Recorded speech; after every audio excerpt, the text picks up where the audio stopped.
Hi. So we are busy reading the book of VANYA, a true story from Myrna Grant. And we have done the two forewords, we have done the preface, and today we are at part one, the story. There's this little sayings there that I'm going to read. He who weeps from the heart can provoke even the blind to tears. The chapter epigraphs throughout the book are traditional Russian proverbs.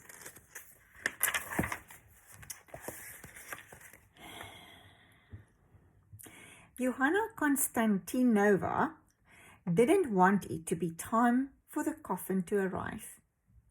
Ever since the telegram had come from the army on the 17th, she had dreaded this moment above all others. She slowly turned her swollen eyes to the place in the crowded parlor where her husband, Vasily Tromimovich, was standing. A group of brothers from the prayer house stood with him, their faces profoundly grave. Only her husband's face was hidden, his head bent sharply toward the pointed floor.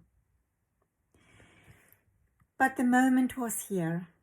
The pickup truck bearing Vanya's coffin from the train station was grinding to a stop in the rutted road outside. Through the lace curtains, motionless in the July heat, Johanna could see the military escort vehicle pulling up behind the truck. 3 men in the grey dress uniforms of the Soviet army stood stiffly beside their pobeda as the coffin was carefully pushed from the truck bed and eased onto the shoulders of the sweating pallbearers. His son, Simeon, directed them through the wooden gate and toward the house. At the sight of the soldiers, Johanna's terrible fear of what she might do left her. There would be no crying out, no fainting at the sight of her dead son. If there were to be difficulties, she would need all the will she had. Her eyes met her husband's. He too was ready. A holy strength seemed upon him. The 2 officers and a young private entered the room awkwardly, bending their heads to pass beneath the low door frame, uncomfortably aware that they were unwelcome in the suddenly charged atmosphere of the congested parlor.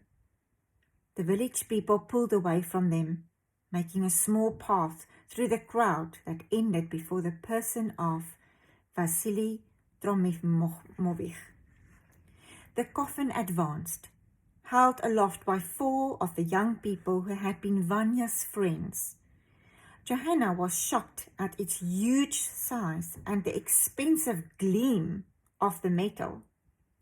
Her husband swayed slightly as the young men lowered it onto the table she had made ready.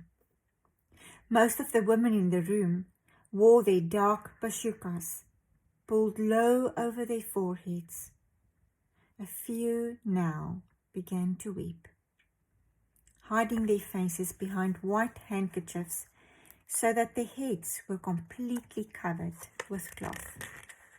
For the first time, Johanna noticed that the coffin was welded shut and sealed with several insignias of the Soviet army. The senior officer, Captain Plotinov of Special Affairs, cleared his throat nervously, bowing slightly to the parents. On behalf of our Lieutenant Colonel V. Molson and the officers and men of Unit 61968T1, I extend to the parents and relatives and comrades of Private Ivan Vasilievich Moiseyev our condolences on the tragic death of this young Soviet soldier. His eyes moved uneasily from face to face about the room, each pair of eyes returning his gaze. Under the shawl, Johanna fingered the letters Ivan had sent her the last few days before his death. As if to hold back part of her son from the captain, she pressed the thin letters to herself, shielding them with the flat of her hand from Platonov's lies. Just hold a second.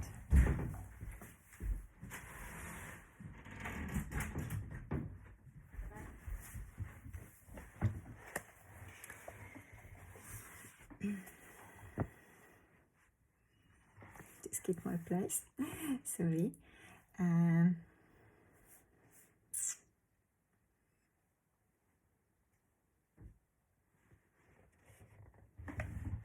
Shielding them with the flat of her hand from Platonov's lies. She had arranged them in a small packet according to the postmarks smeared in red ink over the red stamps. July 15, 1972. June 30, 1972. July 9, 1972. July 14, 1972. July 15, 1972. She felt the dates crying out against her hand, protesting the hypocrisy before the casket. Condolences. Her eyes burned. Of course, we shall require that my son's coffin be opened. Vasily Tromivovo's voice was steady. But that's not necessary. Platonov spoke more sharply than intended, his tone jerking up some of the bowed heads at the back of the sweltering room. Your son's body has already been identified in Kerch by yourself and your son, Semyon Vasilievich. He pressed a folded handkerchief to his forehead before continuing in a softer voice. Such a terrible accident has been a great shock to you and your wife. You must spare yourselves further distress. His words became almost a whisper. Death by drowning can be very disfiguring.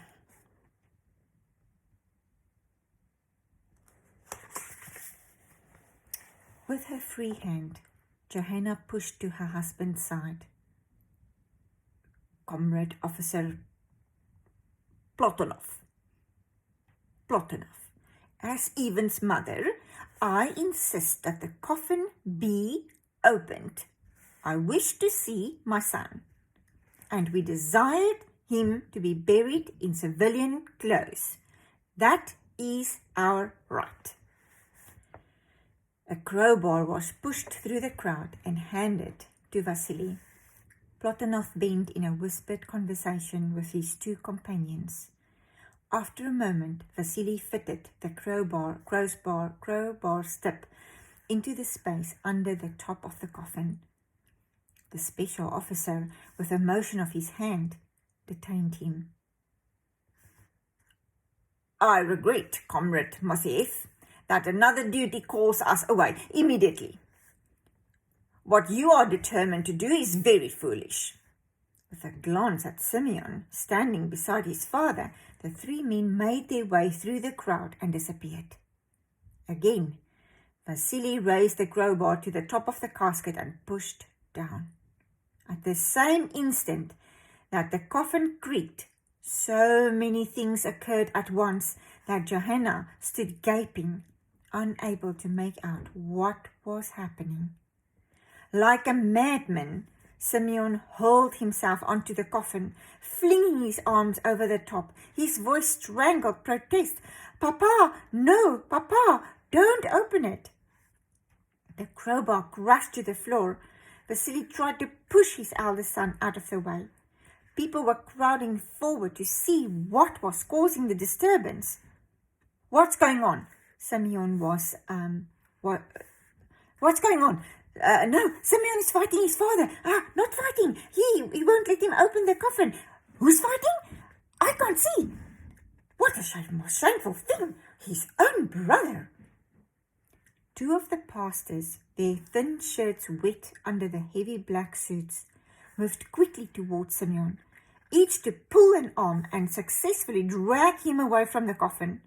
A few women in the back of the room began praying aloud, their frightened petitions rising and falling in a rapid torrent of emotion and tears. Simeon grappled desperately against the restraint of the pastors, lurching back toward the coffin, his voice muffled. Papa, Mama, please let Vanya be. Don't open the coffin. Johanna stared at her son. In the midst of the confusion, a great weariness came upon her. Long ago, she had been proud of Simeon's boyish ambitions, his dreams to advance beyond the back-breaking labor of the collective, to make a place for himself in one of the administrative committees of the farm. He had been a hard worker, and when one day he had come from school wearing the red scarf of the young pioneers, the family disapproval could not persuade him to take it off.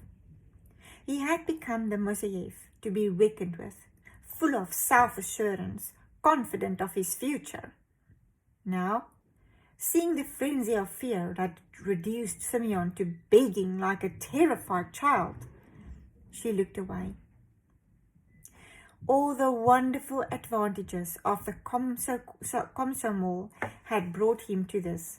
Orders from the party to help them hide his own brother's body.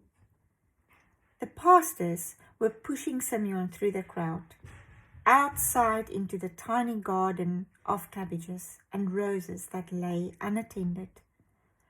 There was a renewed shuffle by the door. Then it was quietly shut. Vasily leaned on the crowbar, and the slight, splintering sound of pressure drew the attention of the villagers to the coffin, now lit by the early afternoon sun. Fearfully, the top was raised. The pastors filed forward and glanced hesitantly at the body. Panic twisted wildly inside Johanna as she saw the look of horror that passed over their faces. One of the oldest, Fyodor Gorichoy, leaned his white head against the coffin, his eyes averted. Tears poured down his withered face. In fear, Johanna clutched the hand of the sister beside her. An arm went around her and led her slowly to the coffin. Johanna heard her husband sobbing. There's just a footnote here. Virtually all Russian children belong to the Young Pioneers, the Communist Party organization for ages 9 to 14. It provides all their camping, athletic, musical, and cultural training. The Komsomol for ages 15 to 28 continues the activities of the Young Pioneers, but with intensive indoctrination, members must be atheists. The Komsomol is the introduction to the full party membership. That's the end of the footnote. The sound seemed far away. Her trembling body moved toward the body of her son, but everything within her seemed to flee back, out of herself, out of the room, away from the thing she could not bear to see. She forced her eyes to look into the casket and gazed in bewilderment at the body inside. It wasn't Vanya. She continued to stare, troubled that she felt no surge of relief. It was some older soldier, heavily felled, his face bruised badly on both sides, as if from a desperate fight. The mouth was swollen, somehow broken, and the foreheads and sides of his head were blackened and oddly lumped. His dark hair was brushed away from his face in some way like Vanya's. Her heart lurched. Someone close by moaned terribly. Suddenly her eyes blurred with tears. It was her Vanya. She slumped and began again to weep. Next time, chapter 2. See you again.